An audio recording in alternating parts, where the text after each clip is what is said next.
అవునమ్మా. మనం కొంచెం బిజీగా ఉన్నాను, ఒక హాఫ్ అన్ అవర్ వచ్చాను, ఒక హాఫ్ 1 అవర్ వచ్చాను.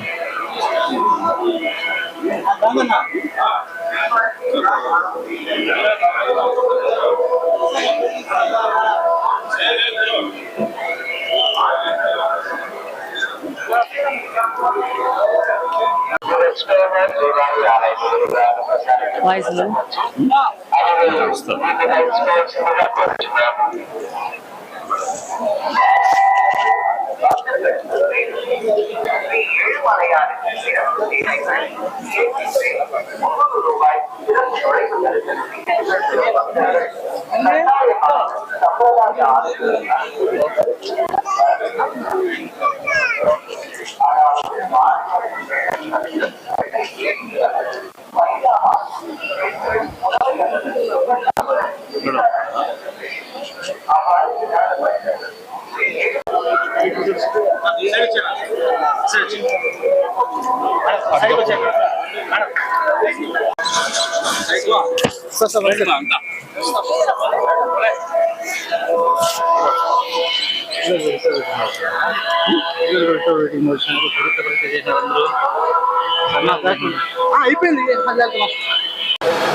ఈరోజు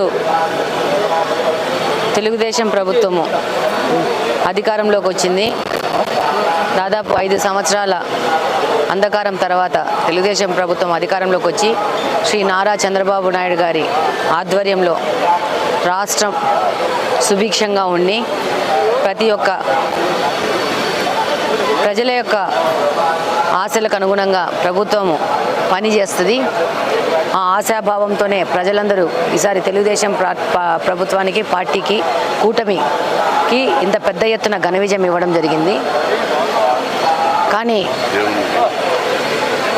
ఆ దేవుణ్ణి ప్రార్థిస్తున్నాను రాష్ట్రం సమృద్ధిగా ఉండాలని చెప్పి. అలాగనే మా కడప నియోజకవర్గం కూడా చాలా బాగా అభివృద్ధి చెందాలని పర్సనల్గా ఆకాంక్షిస్తున్నాను. అలానే దేవుణ్ణి అందరూ బాగుండాలని మొక్కుకోవడం జరిగింది. ఈరోజు ఎలక్షన్ అయిపోయినాక 1 సంవత్సరం తర్వాత తిరుమలకు రావడం జరిగింది. ఇంకా పాత ప్రభుత్వ ఛాయలు ఇంకా తిరుమల తిరుపతి దేవస్థానంలో ఉన్నట్టు అనిపిస్తూ ఉంది. దాదాపు ప్రతి ఒక్క వ్యవస్థను అవినీతిమయం చేయడం జరిగింది. అది ప్రస్ఫుటంగా కనబడతా ఉంది. దీన్ని పూర్తి ప్రక్షాళన చేయాల్సిన అవసరం వస్తుంది. ఈరోజు ఈ అవినీతి గురించి ఒక మచ్చుతునకి ఏంటంటే, దర్శనం అయిపోయినాక ప్రసాదాలు ఇస్తారు. దాని క్వాలిటీ ఎంత దిగజారిందంటే, నేను ఇప్పుడు ఉన్న అధికారులకు కూడా ఇప్పుడే చెప్పి రావడం జరిగింది. వాళ్ళు అంటారు మేము ఆర్గానిక్ ప్రోడక్ట్ వాడుతున్నామని చెప్పేసి.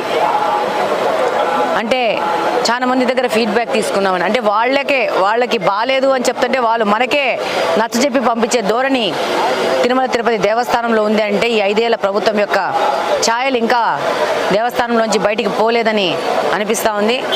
తప్పకుండా అధికారులు పూర్తి ప్రక్షాళన చేసి పూర్వ స్థితికి తిరుమల తిరుపతి దేవస్థానాన్ని తీసుకొస్తారని ఆశాభావంతో ఉన్నాము. అలాగనే అధికారులకు కూడా మేము లెటర్ రాస్తాము.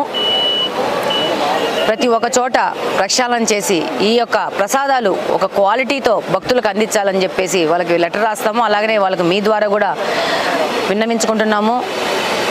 వాళ్ళు తప్పకుండా ఈ విషయాన్ని గమనించి వీటినన్నింటినీ మారుస్తారని కోరుకుంటున్నాను. Thank you very much. దైవం వెంకటేశ్వర స్వామి దర్శనం